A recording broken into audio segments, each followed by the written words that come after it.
এই 5টি লক্ষণ যদি আপনার শরীরে না থেকে থাকে তবে আপনি কখনোই মা হতে পারবেন না। তার মানে এই নয় যে এই 5টি লক্ষণ না থাকলে আপনি চিকিৎসা করাতে পারবেন না। এই 5টি লক্ষণ না থাকলে সতর্ক হন, হতে পারে এর কারণেই আপনার গর্ভধারণ হচ্ছে না।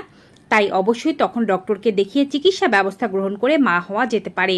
কোন সেই 5টি লক্ষণ জানতে সম্পূর্ণ ভিডিওটি দেখতে হবে। ফেসবুক থেকে দেখে থাকলে পেজটি ফলো করুন, ইউটিউব থেকে দেখে থাকলে চ্যানেলটি সাবস্ক্রাইব করবেন। ভিডিওটি বেশি বেশি মাত্রায় শেয়ার করে দিন, প্রয়োজনে ডাউনলোড করে রাখুন। বাবা মা হতে চাওয়া দম্পতিরা কমেন্ট বক্সে লিখে দিন বাবা হতে চাই কিংবা মা হতে চাই, যেন অন্যরাও আপনার কমেন্ট পড়ে আপনার জন্য প্রার্থনা করতে পারে। চলুন শুরু করা যাক। একজন মহিলার গর্ভধারণ করার জন্য একটি সুস্থ ডিম্বাণু থাকাটা খুব বেশি জরুরি।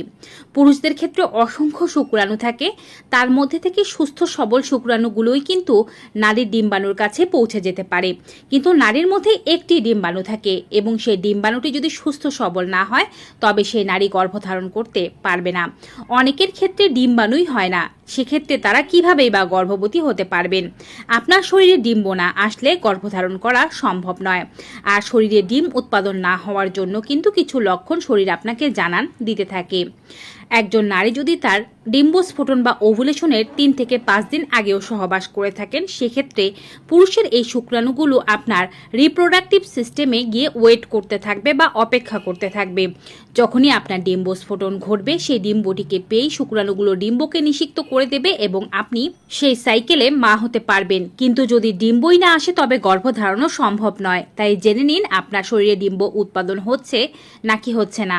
খেয়াল করুন আপনার পিরিয়ড কি রেগুলার হয় কিনা।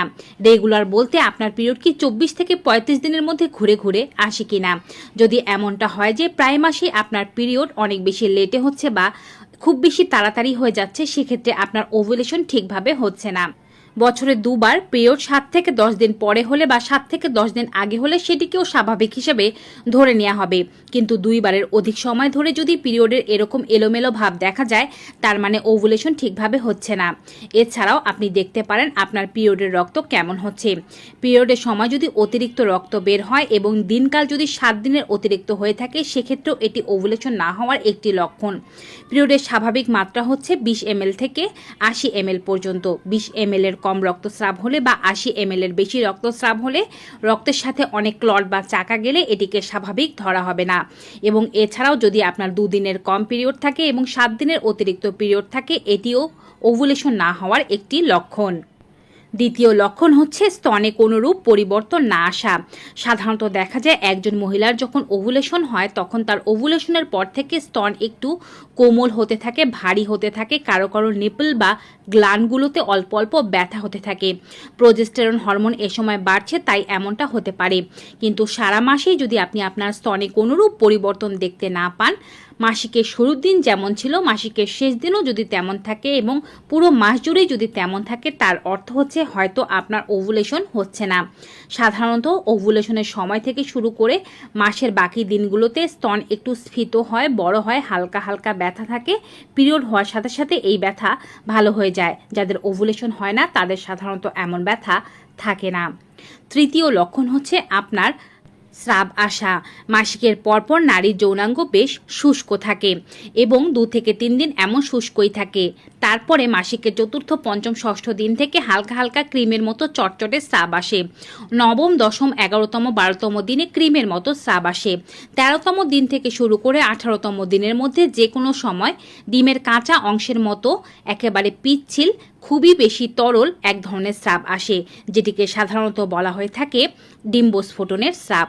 এই স্রাব যদি আপনি সারা মাসে দেখতে না পান বা সারা মাসে যদি আপনার যৌনাঙ্গ দিয়ে স্রাবের কোনো পরিবর্তন না আসে, সবসময় চটচটে বা একেবারে শুকনো ধরনের স্রাব আসে, তবে হতে পারে যে আপনার ওভুলেশন হচ্ছে না বলে এমনটা হচ্ছে।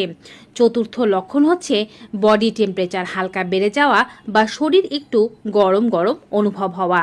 যেদিন আপনার ওভুলেশন হবে সেদিন আপনার শরীরের টেম্পারেচার একটু বেড়ে যাবে, আপনার শরীর একটু গরম গরম লাগতে পারে কিংবা একটু জ্বর জ্বর অনুভব হতে পারে। তবে সকলেই এই লক্ষণটি খেয়াল করতে পারবেন না। যারা খেয়াল করতে পারবেন তারা অবশ্যই দেখবেন যে আপনার ওভুলেশনের সময় আপনার বডি টেম্পারেচার বাড়ছে কিনা। চাইলে আপনি ডিজিটাল থার্মোমিটার মেপে এটি খেয়াল করতে পারেন। রোজ সকালবেলা ঘুম থেকে ওঠার পরে বিছানাতে থেকেই খাদ্য না খেয়ে ব্রাশ না করে নড়াচড়া না করে এই পরীক্ষাটি করে দেখতে হবে যে আপনার বডি টেম্পারেচার বাড়ছে কিনা।